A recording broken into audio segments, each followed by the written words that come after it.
The following content is provided under a Creative Commons license.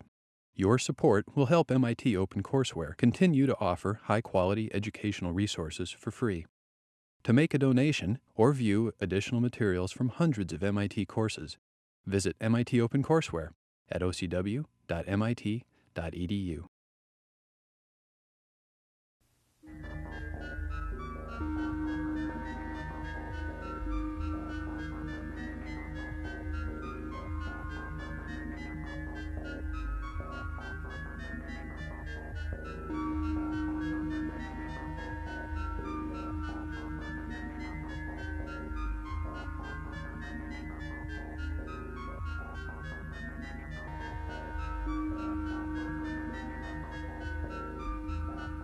Well, in the last lecture, we introduced the Z-transform. In this lecture, I'd like to go backwards. That is, I'd like to introduce the inverse Z-transform and demonstrate some of its properties with a few examples. To begin with, let me remind you of the Z-transform relationship as we talked about it in the last lecture. The Z-transform x of z of a sequence x of n is given by the sum of x of n times z to the minus n. The inverse Z-transform, of course, is the relationship or the set of rules that allow us to obtain x of n, the original sequence, from its Z-transform x of z. There are a variety of methods that can be used for implementing the inverse Z-transform. Some of them are somewhat informal methods, and others, one in particular, which we'll talk about, is a somewhat formal method. To begin with, an informal method, and a method that, in fact, most of us tend to use the most often, is a method that we could refer to as the inspection method for computing the inverse Z-transform. Basically, the inspection method says if we've computed a Z-transform from a sequence, then by looking at that Z-transform, we can recognize more or less by inspection the sequence that that Z-transform came from. For example, we have worked several times now the computation of the Z-transform of an exponential sequence, which is a right-sided sequence, and gotten as the answer, or as the Z-transform, 1 over 1 minus a z to the minus 1, with a region of convergence for the magnitude of z greater than the magnitude of a. Consequently, having worked that example, if I now present you with this Z-transform and ask you what sequence generated it, one way of doing that, obviously, is by inspection, by recognizing that this sequence generates that Z-transform. Another example that we've worked several times now is the exponential sequence which is left-sided, that is 0 for n greater than 0, generating the same ratio of polynomials as in the right-sided exponential, but with a region of convergence which is the interior of a circle, rather than in this case where the region of convergence is the exterior of a circle. And in fact, it was the comparison between these two Z-transforms that caused us to focus in the last lecture on the importance of the region of convergence. So this is one method, which I emphasize again is, in fact, one of the most common methods. That is just simply recognizing the Z-transform as something that we've computed previously from a sequence. And obviously, also, as you work more examples, you build up a larger list of sequences and Z-transforms, pairs which you can recognize. The second method for computing the inverse Z-transform is based on the fact that the Z-transform relationship is basically a power series in Z. That is, if we look back here at the Z-transform expression, this is essentially a power series relationship which expands x of z in powers of z. Consequently, given a Z-transform, if we can expand it in terms of powers of z, then we can pick off the coefficients in that expansion as values of the sequence x of n. For example, let's take the sequence, the Z-transform x of z, which is 1 over 1 minus a z to the minus 1, or we can rewrite it as z over z minus a. Now, this, of course, is a Z-transform that a Z-transform whose inverse we know how to compute by inspection. However, we can also compute the inverse Z-transform by expanding this expression in a power series.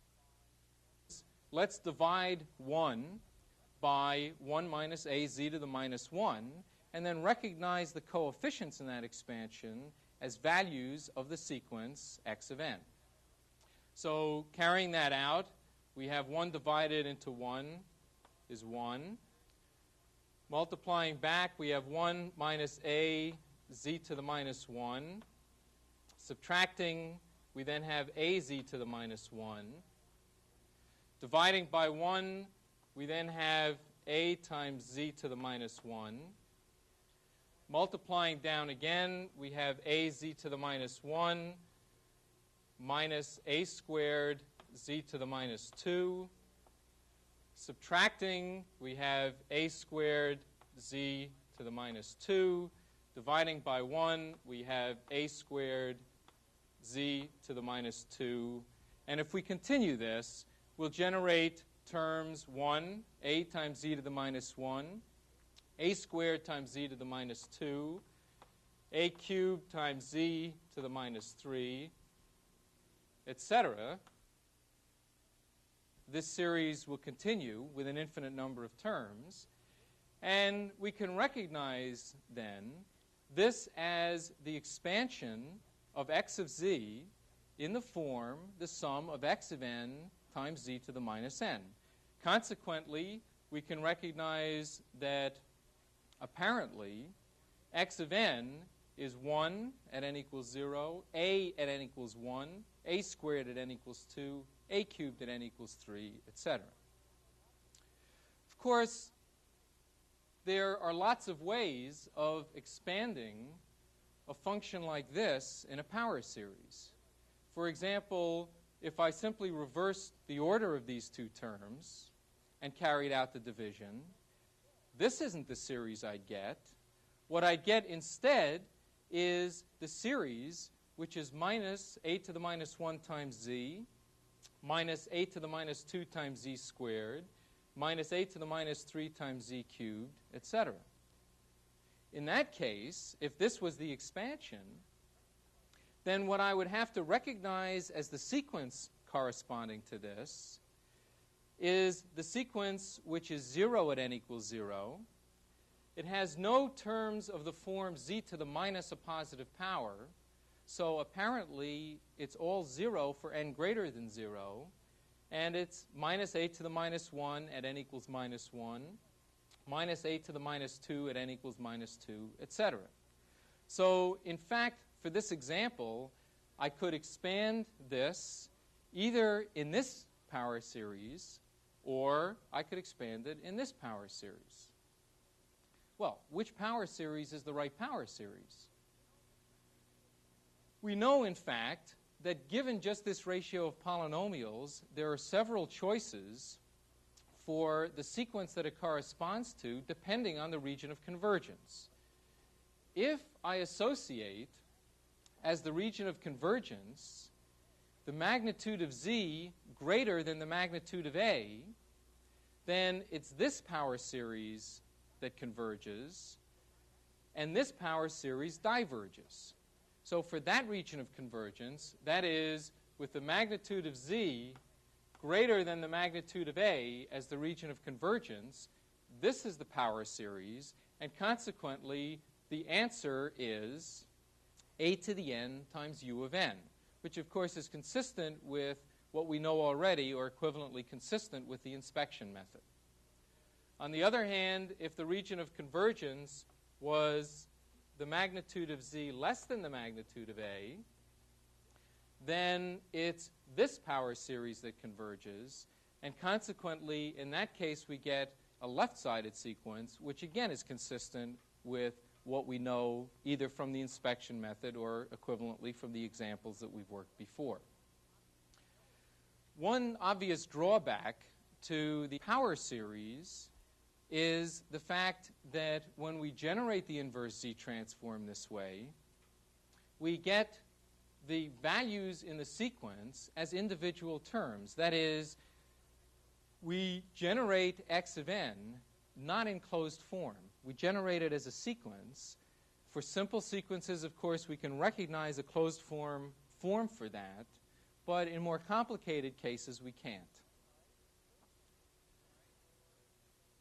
All right, a third method for generating the inverse Z transform is basically an extension of the inspection method, which allows us to take a more complicated Z transform expression and expand it out in terms of terms that we can recognize by inspection.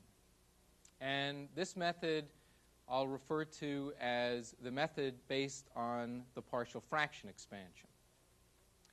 I assume that some of you are familiar with the partial fraction expansion in general for a rational function, but in case you're not, or in case you're rusty on it, let me just quickly review what the partial fraction expansion consists of. Let's consider a general function of a variable, I'll take as a complex variable, x, which is a rational function in x. It is one polynomial in the numerator divided by a denominator polynomial. And let me remark incidentally that you shouldn't confuse this x with the sequence values x of n that we've been referring to. This is simply some arbitrary complex number or complex variable. Now, I can, in general, expand a rational function in terms of an expansion of a form which, at least under certain simple conditions, is a sum of terms of the form of a constant, r sub k, divided by x minus x sub k, where the x minus x sub k's are the roots of the denominator polynomial q of x. And these coefficients are referred to as the residues. Now, to expand this rational function in this form without additional terms, I need to apply the restriction, which I'll do for the purposes of this lecture, that the order of the numerator polynomial is less than the order of the denominator polynomial, and that in addition, there are no multiple order roots of the denominator polynomial. In other words, if the denominator polynomial is nth order, then the n roots of the denominator polynomial are distinct.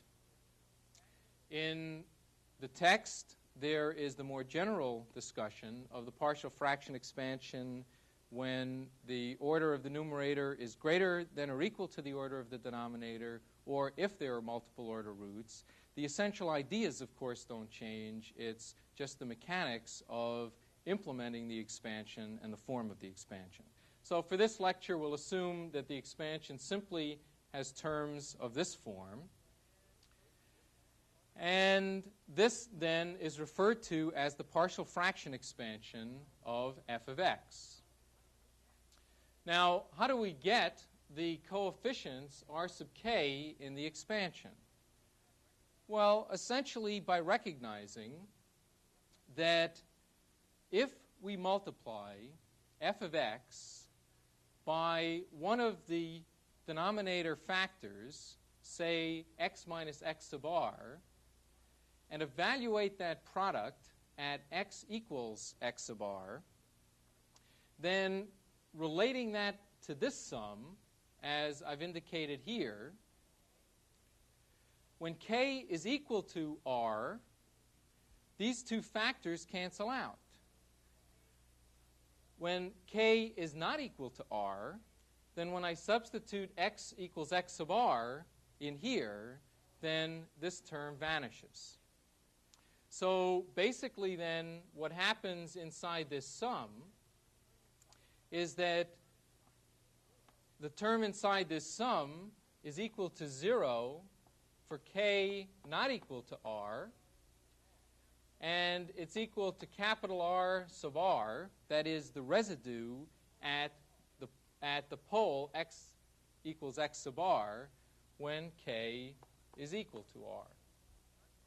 So consequently, there's only one term left in this sum, which is capital R sub r, and therefore the residues, that is capital R sub r, can be obtained by multiplying f of x by x minus x sub r, evaluating the result at x equals x sub r, and the resulting number is the residue of f of x at the pole x equals x sub r.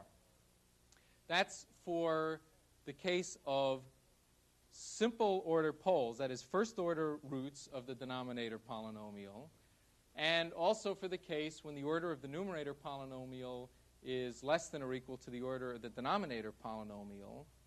And just store away for later, because I want to refer back to this point, that in particular when there are multiple order poles, the evaluation of the residue is somewhat more complicated. In particular, it involves computing some derivatives, etc. And the higher the multiplicity of the pole, the more complicated it is. And that's a point that will sneak back at us toward the end of the lecture. Now, this, of course, is for a general rational function. Let's apply this now to the inverse Z transform. Well, we know that the Z transform, well, let's restrict ourselves to the case where the Z transform is a rational function of Z, or Z to the minus 1. And consequently, we can, referring back to the general notion of the partial fraction expansion, either think of the variable Z as what we were calling x over there, in which case we have an expansion of the Z transform in the form of the sum on k of a sub k divided by Z minus little a sub k, where the little a sub k's are the poles and the capital A sub k's are the residues. Alternatively, if we interpret Z to the minus 1 as x, then we can expand x of Z in the form of some other residues, b sub k, divided by Z to the minus 1 minus some coefficient little b sub k, or we can rewrite that as capital B sub k divided by 1 minus a sub k Z to the minus 1. So here we're expanding in terms of, we're treating the Z transform as a rational function in Z. Here we're treating the Z transform as a rational function in Z to the minus 1. And so what does the method consist of? Well, the method consists of expanding x of Z in terms of simple terms like this, and then using the inspection method to recognize what the inverse Z transform is for each of the individual terms. To get the final sequence, then, we add those up. That is, we've expressed the Z transform as a sum of simple factors. So the sequence, the original sequence, we can express as the sum of the inverse Z transform obtained by the inspection method of each of the individual factors. All right, let's just work a simple example to show you what the mechanics are of this and how it works out. Let's take an example where x of z is 1 over 1 minus a half z to the minus 1 times 1 minus a quarter z to the minus 1 with a region of convergence which I'll take as the magnitude of z greater than a half. This has two poles, of course, one at z equals a half, the other at z equals a quarter, and the region of convergence is outside the outermost pole, so what we expect to get is a right-sided sequence. And let's work this one by treating the variable x in our previous discussion as z to the minus 1. And obviously it doesn't matter which one we use, although it turns out actually that depending on how you pick it, you either end up with a numerator polynomial whose order is greater than the denominator polynomial or the other way around. Okay, well, so we want then to expand this z transform in terms of a sum of factors, and let's just rewrite this to make things a little clearer by multiplying denominator and numerator by 2, by minus 2 rather, and then also by minus 4, we can simply rewrite this as 8 divided by z to the minus 1 minus 2 times z to the minus 1 minus 4. So that it's more in the form of x minus a constant times x minus another constant. All right, well, so here then we have the z transform that we want to expand in a partial fraction expansion in terms of treating z to the minus 1 as the complex variable x in the expansion. We have two poles, two roots of the denominator polynomial, one at z to the minus 1 equals 2, the other at z to the minus 1 equals 4. So we need to calculate the residues at each of those roots. To calculate the residue at z to the minus 1 equals 2, what are the steps? Well, we multiply this by z to the minus 1 minus 2, that is x minus 2, where x we're interpreting as z to the minus 1, and then evaluate the result at z to the minus 1 equals 2. Well, obviously, of course, this term cancels out that term. And we want to do that before we substitute z to the minus 1 equals 2. And then substituting z to the minus 1 equals 2, we get minus 2 left over in the denominator, divided into 8, and that's equal to minus 4. So the residue then at z to the minus 1 equals 2 is equal to minus 4. Similarly, to calculate the residue at the root z to the minus 1 equals 4, we multiply by z to the minus 1 minus 4. Then these two terms will cancel out. Evaluate the resulting expression at z to the minus 1 equals 4. So we have 4 minus 2 is 2 into 8 is 4. And the residue then at z to the minus 1 equals 4, the residue is equal to 4. Consequently, the partial fraction expansion for x of z, for this x of z, is minus 4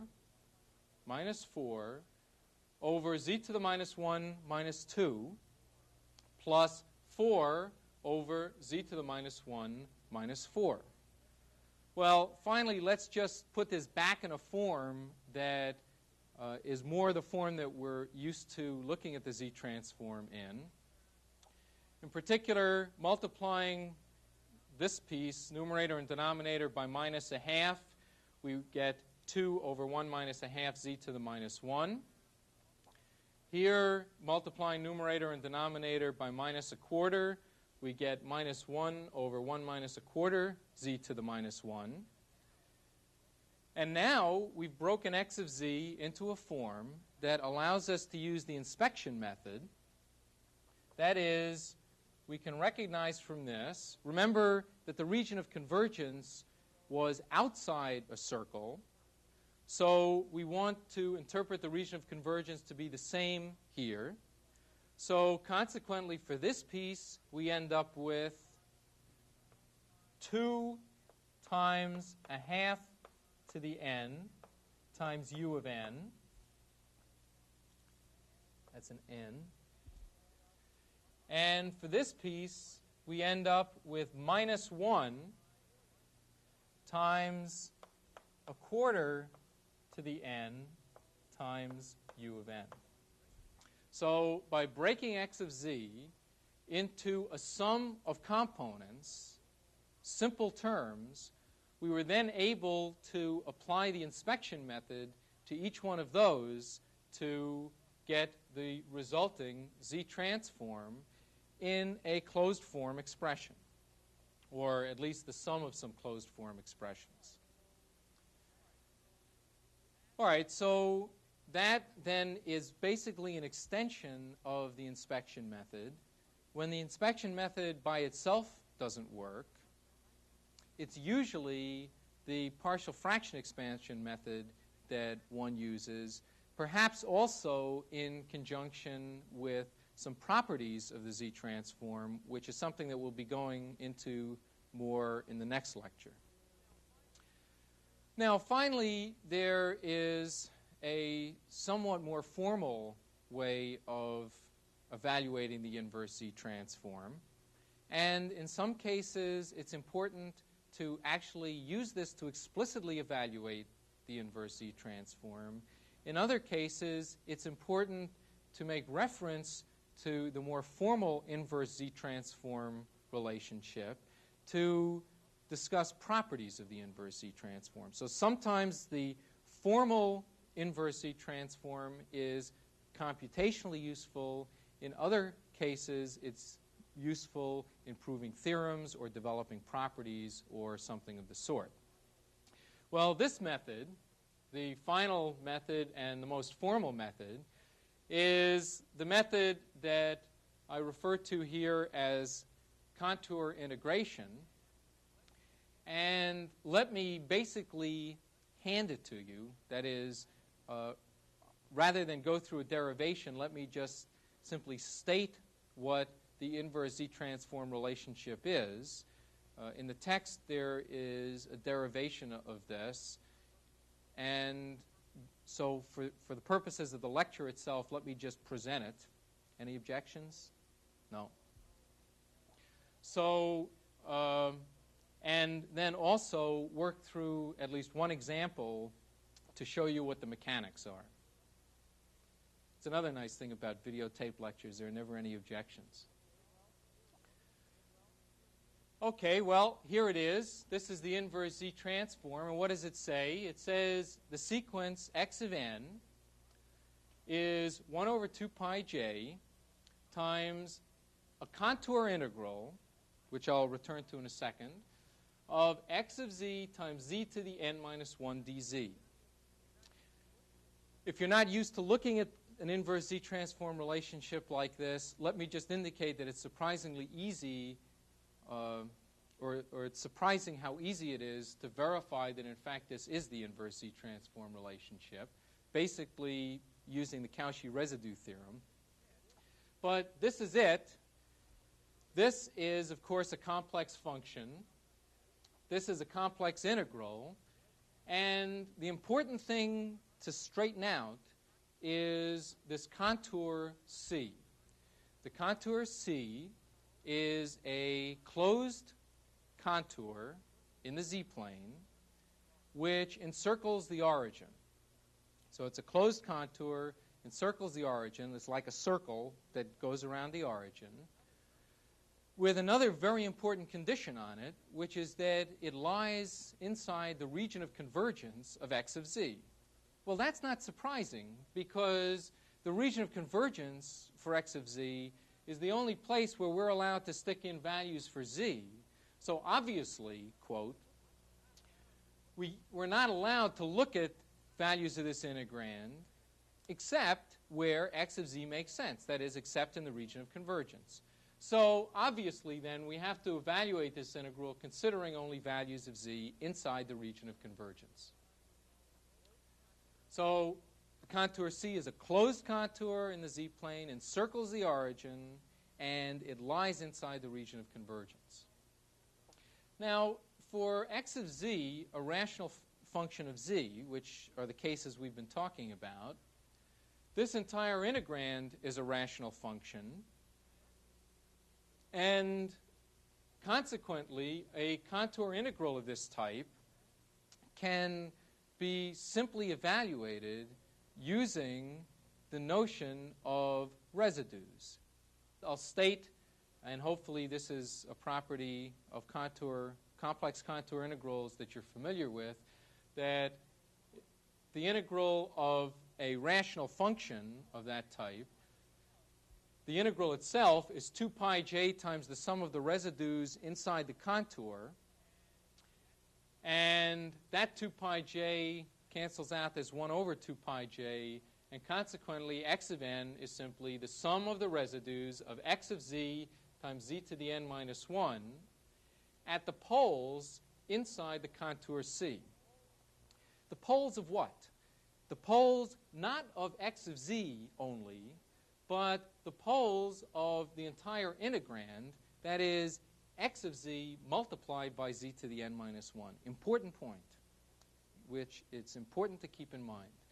The integral, or the residues that we're looking at, are the residues not just of x of z, but x of z multiplied by z to the n minus 1. Another statement, just tuck it away, is that this is valid for both n greater than 0, n equal to 0, and n less than 0. We'll see in a minute that for n greater than 0, it might be easier to evaluate than for n less than 0, depending on the example. But tuck away the fact that this expression is a valid expression no matter whether n is positive or negative or, of course, 0. All right, let's look at the mechanics of evaluating the inverse Z transform this way. Let's return to the example x of z equals 1 over 1 minus a half z to the minus 1 with a region of convergence, the magnitude of z greater than a half. And by the way, by now, if there's one thing you should have gotten out of these lectures, it certainly should be to be able to recognize what the inverse Z transform of this is. It's an example that I guess we've bounced around so many times. All right, let's look at this Z transform. First, let's just look at x of z in the z-plane. Here's the z-plane. We have a pole at z equals a half, and we have a 0 at z equals 0. Here's the unit circle, and in green what I've indicated is the region of convergence. Now, to do the contour integration, it's not just x of z that we're looking at. It's x of z times z to the n minus 1 equals z to the n over z minus a half. Incidentally, what does the contour of integration look like then in the z-plane for this example? It's a closed contour inside the region of convergence and encircling the origin. So, for example, it's a contour that looks like this. And incidentally, it is, and I don't think I've stressed this before, it's a counterclockwise contour. So this is the contour C. It's a counterclockwise contour. As I've drawn it, I didn't draw a very good circle, partly because I can't, but in fact, it also emphasizes the fact that it doesn't have to be a circle. It just has to be closed inside the region of convergence, encircling the origin, and a counterclockwise contour.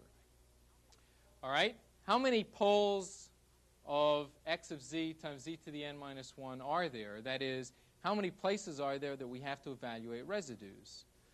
Well, let's look first of all at n greater than or equal to 0. This doesn't introduce any poles. This introduces one pole at z equals a half. So we only need to evaluate the residue of this at this one pole, that is, at z equals a half. So we want to compute the residue, then, of x of z times z to the n minus 1 at z equals a half. So that's z to the n over z minus a half multiplied by z minus a half, evaluated at z equals a half. These two cancel out. And we end up with simply a half to the n. So for n greater than or equal to 0, the sequence x of n is just a half to the n. So that's part of the result. Now we have to get the inverse Z transform for n less than 0. Well, for n less than 0, again, of course, we have one pole at z equal to a half. But now, remember that we had this factor, which was z to the n. And for n negative, that introduces poles at the origin. And in fact, it introduces n poles. So for n less than 0, we have not only this pole, but we have n poles at z equals 0. That's a problem, because now we're going to have to evaluate the residues at each of these poles, and the more negative value of n we're trying to get x of n for, the worse it gets, because the higher the multiplicity of the pole. All right, but look, we've seen this example before. We know that x of n is a half to the n for n greater than or equal to 0, and it's 0 for n less than 0. That is, we knew that from other times that we've worked this example. So obviously there must be some easy way to get the fact that x of n, in fact, for this example, is 0 for n less than 0.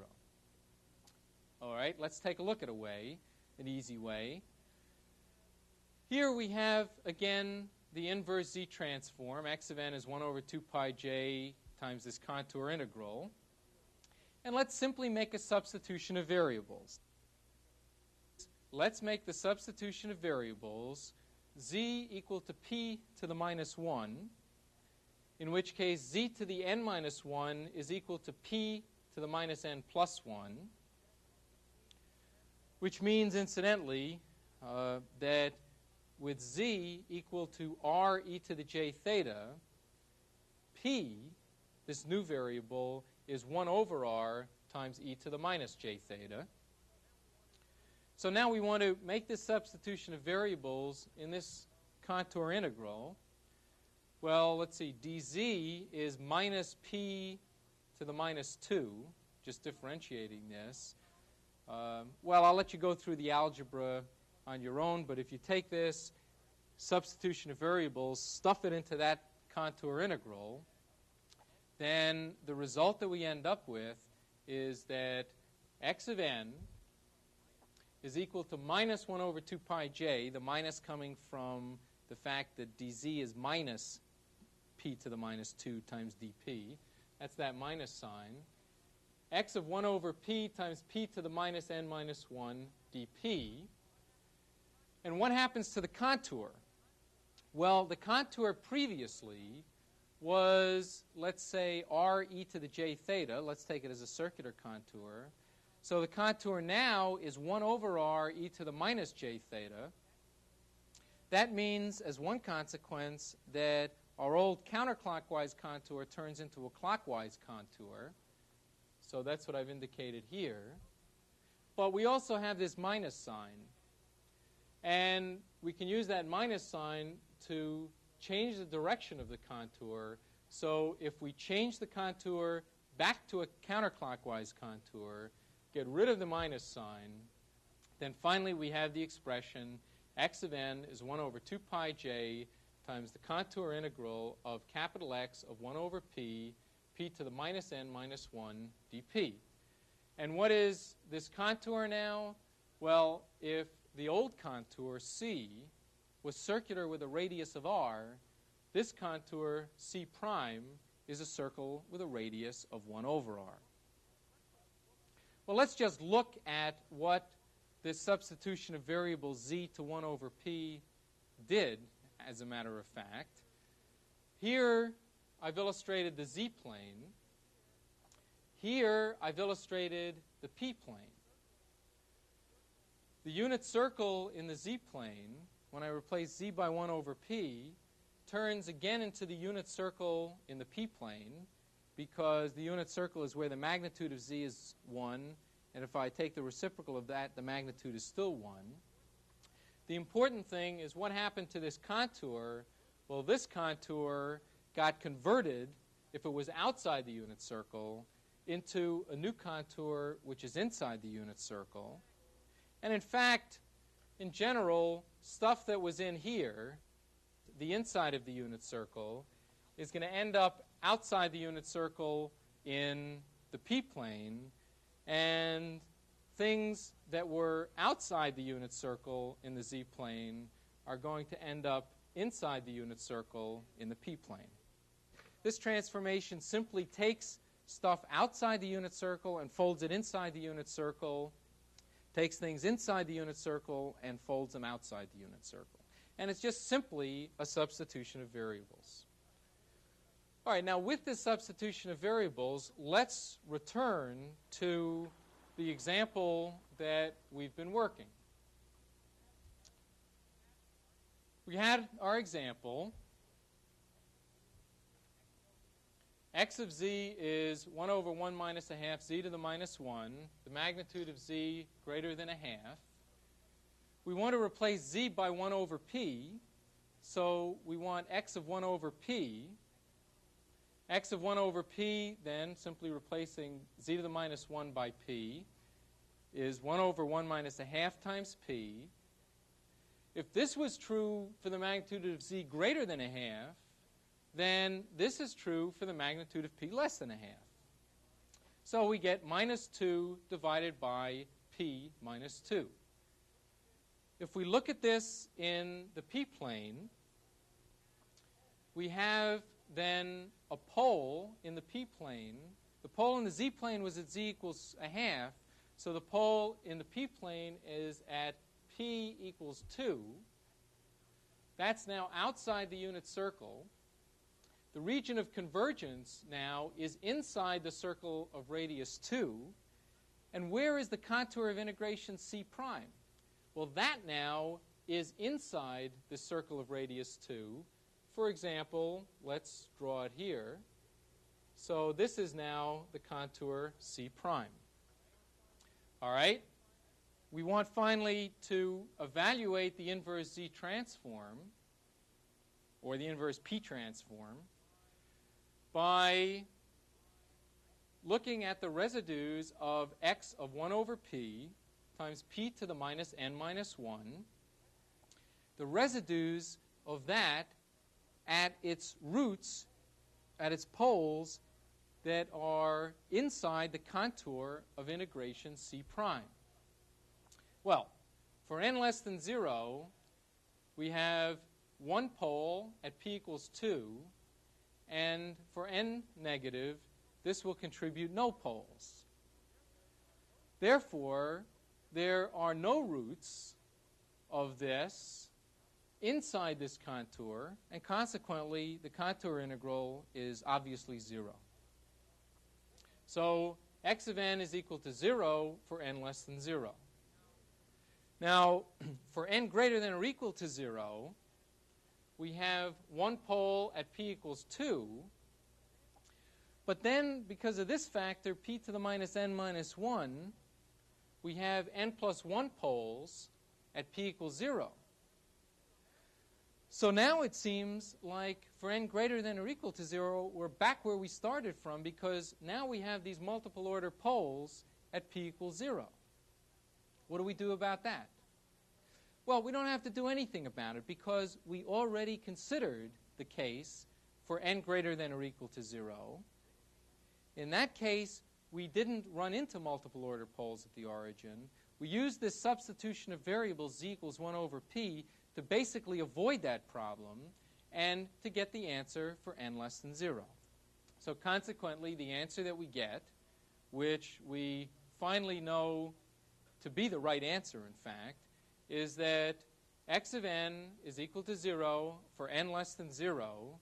And as we worked out before, x of n is equal to a half to the n for n greater than or equal to 0. Or finally, x of n is equal to a half to the n times u of n. All right, that's an example we've worked out now 3 times, and 3 times we got the same answer, so it must be right. All right, well, this roughs out the inverse z transform, several methods for getting the inverse z transform. Obviously, to become fluent with the inverse z transform requires working a lot of examples, and you know where you're going to have all those examples to work, that is in the study guide. And you'll find, as I stressed previously, that as you work more and more examples, what you find in computing inverse z transforms is that more and more frequently you're able to recognize the answer. Well, in the next lecture, we'll complete the discussion of the z transform. In particular, we'll, among other things, present some properties of the z transform, which also, by the way, help us in computing inverse z transforms. And so in the next lecture, we'll be continuing the topic of the z transform and, in fact, concluding the topic. Thank you.